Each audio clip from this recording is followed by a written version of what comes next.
কাইজাল একতা সমাজ কল্যাণ এই সংগঠনকে এই প্রতিষ্ঠাকালীন থেকে শুরু করে তারা আত্মমানবতার সেবায় বিভিন্ন সময় বিভিন্ন কর্মে তারা ন্যস্ত থাকেন।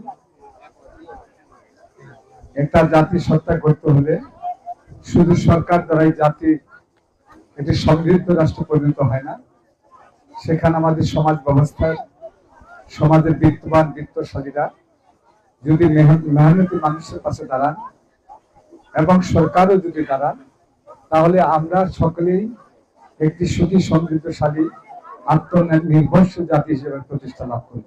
ইতিমধ্যেই আমাদের মাননীয় সংসদ এমপি মহোদয় আমাদের এই টঙ্গীবাড়ি উপজেলার জন্য 50 কোটি টাকা বরাদ্দ এনেছেন।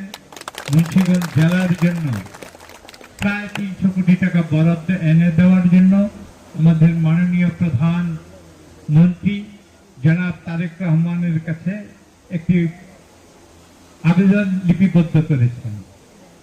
তার প্রচেষ্টা অব্যাহত থাকলে আমি আশা করি সেই 300 কোটি টাকাও আমরা বরাদ্দ পেয়ে যাব ইনশাআল্লাহ। আমরা কাইজাল একতা সমাজ কল্যাণ নামে একটা সংগঠন, এই জায়গায় নবীন প্রবীণ সবাই মিলে আমরা এই সংগঠন, এটা আমরা ফিলিপিনি সদস্যই বেশি, ফিলিপিনি আছে, সিঙ্গাপুরে আছে, মালয়েশিয়ার আছে, আরো বিভিন্ন দেশের লোকজন এখানে আছে।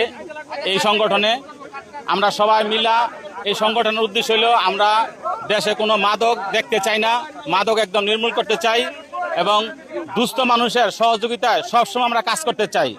যেমন একজন লোক আপনার বিদেশ পাঠাতেন, তার ছেলের বিদেশ পাঠানোর জন্য অনেক এনজিও থেকে ঋণ আনে।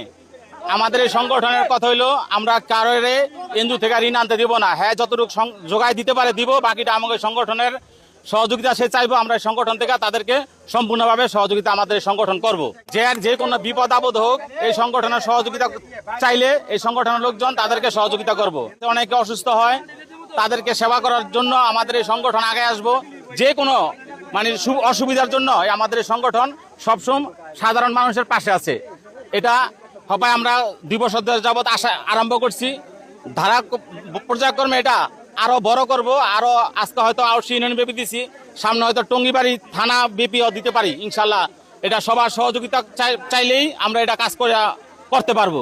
আজকে হলো 500 লোকের মাঝে এই সামগ্রী বিতরণ। এই জায়গায় আছে 1 কেজি গরুর মাংস, 1 কেজি পোলার চাল, 1 কেজি চিনি, 1 প্যাকেট লাচ্ছা সেমাই এবং 1 প্যাকেট মুড়ি।